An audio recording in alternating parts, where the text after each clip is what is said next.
Today's video is terms used by thru hikers while out on the trail.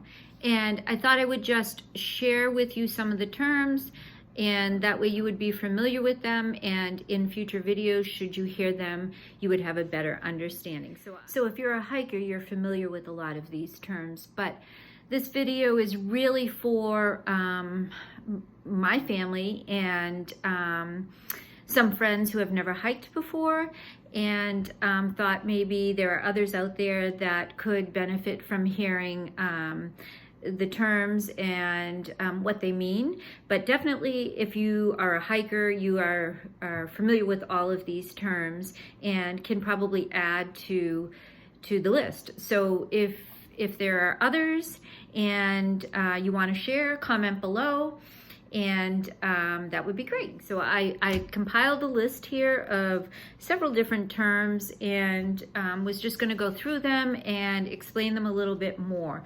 So let's start with the obvious and the most simple, the AT, and that of course is the abbreviation for the Appalachian Trail. So that's an easy one. You might also hear a reference to the ATC. And the ATC is the Appalachian Trail Conservancy, and that is a nonprofit organization that is responsible for maintaining and protecting the trail. And their headquarters is located in Harpers Ferry, and the Appalachian Trail actually goes right through Harpers Ferry, and so a lot of thru hikers will stop in at the Conservancy. And that is also the unofficial halfway point of the entire Appalachian Trail. So that is the ATC. The next term is base weight. And if you've ever heard anybody talking about their base weight, what they are referring to is the weight of their pack, their fully loaded pack, with the exception of consumables. So it would be gear, it would be clothing, it would be everything except for, say, food and water. So total weight of your pack minus consumables equals base weight. A bear bag is a bag that you put all your food in.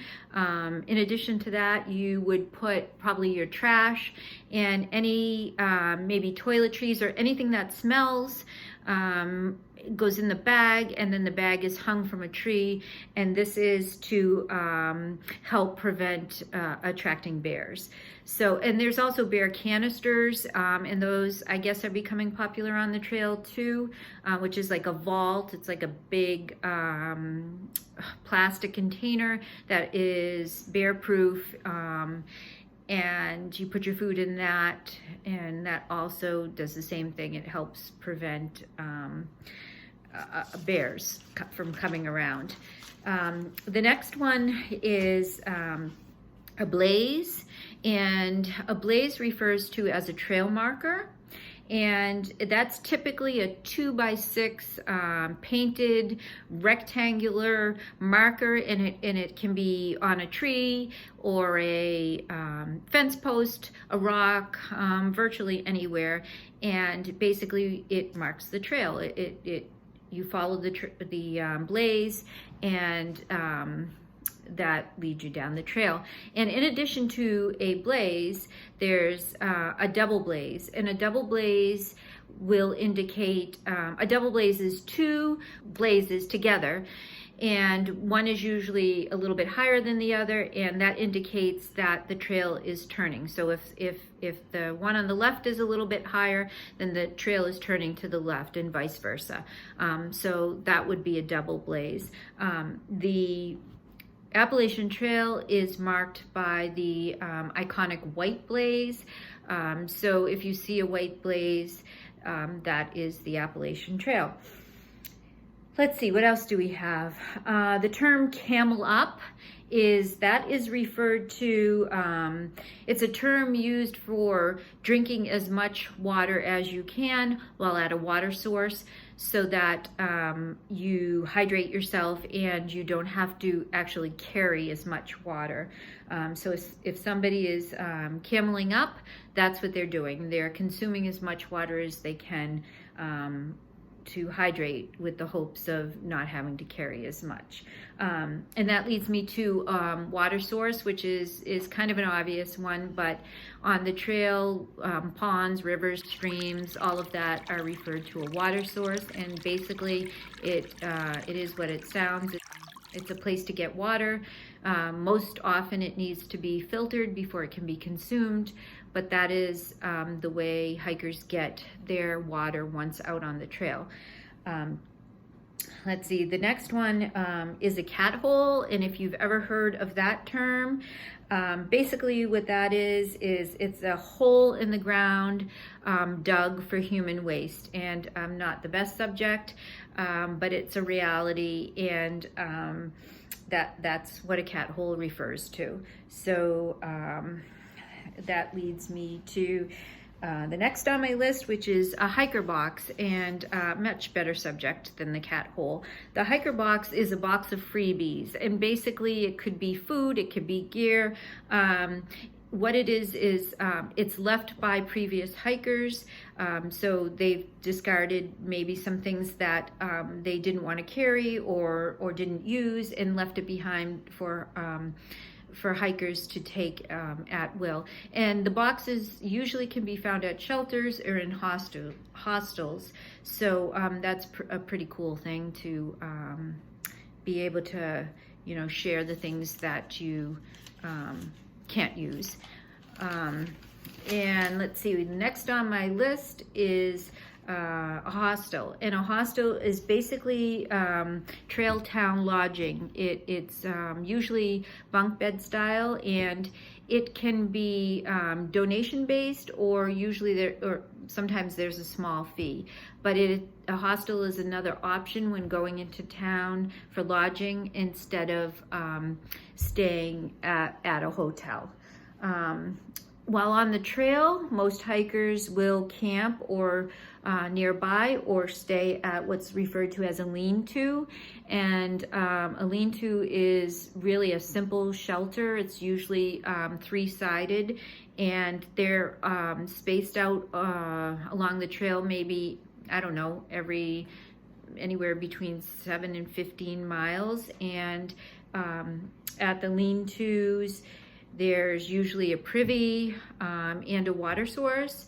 And if you don't know what a privy is, it's basically an outhouse. It's a wooden structure, usually with a composting toilet in it. And then also at the lean-to or shelter, there is what's called a logbook. And a logbook is really a registry, and hikers write in it to communicate with other hikers, or leave information on various things along the trail.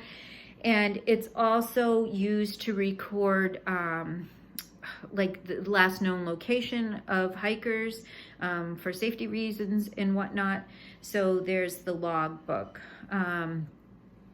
If you've ever heard anybody refer to or say they're taking a 0, that indicates that the hiker will not be hiking any miles on that day. A 0 is just what it says. It's a day of hiking 0 miles.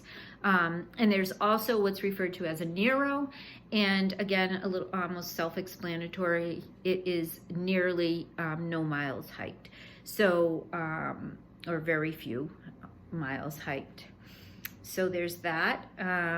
There's also a nobo, and a nobo is a hiker who is hiking northbound, and so that would be from Georgia to Springer Mountain. And if you were hiking southbound, you would be referred to as a sobo. Let's see what else we have here. There's different types of hikers on the trail. There are section hikers, and a section hiker is a hiker who is hiking the trail over a long period of time. There is a through hiker, A through hiker is a hiker who is hiking the trail consecutively within a year's time. And there's day hikers, and that's pretty obvious. Just a hiker who's out hiking for the day. Let's see, what else do we have? We have stealth camping. Stealth camping is basically a non-dedicated campsite. So a hiker would set up their tent or their hammock somewhere along the trail and camp for the night, and that's called stealth camping. Let's see, a trail angel. So if you've ever heard of a trail angel, and I hear they are all along the Appalachian Trail, it is definitely a blessing if you come across a trail angel. And what that is it's a volunteer who helps hikers, and that help could be in many different forms. It could be a ride into town or back to the trail. It could be food, various types of food. It could be anything, really, a place to stay. So a trail angel is a person who, out of the goodness of their heart, helps out hikers with trail magic. And trail magic, if you hear that reference at all, that's exactly what it is. Trail magic is a gift of goodwill from a trail angel. And trail angels are usually either previous hikers or just hikers who have a love for the people who have a love for the hiking community and want to help. So that's a great thing. Let's see, trail name. So a trail name is just that. It's a name. Most hikers on the trail go by a trail name, and there's different ways of getting your trail name. It can be bestowed upon you from a fellow hikers. Usually there's a funny story behind it, or definitely a story behind it. Or you can choose your own trail name, but most hikers don't use their actual name on the trail, and they go by a trail name.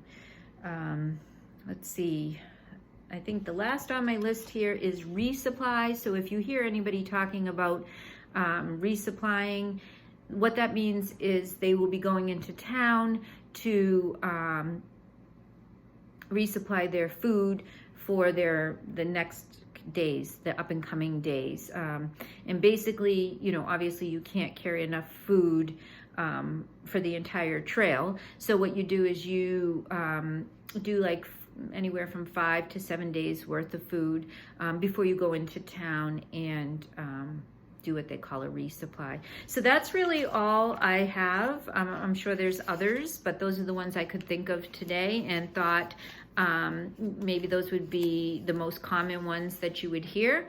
And so I thought I would just kind of go through them and share them, and hopefully it was educational and interesting, and yeah, that's it. So hope you enjoyed it. Thank you for listening and tuning in, and tune in again.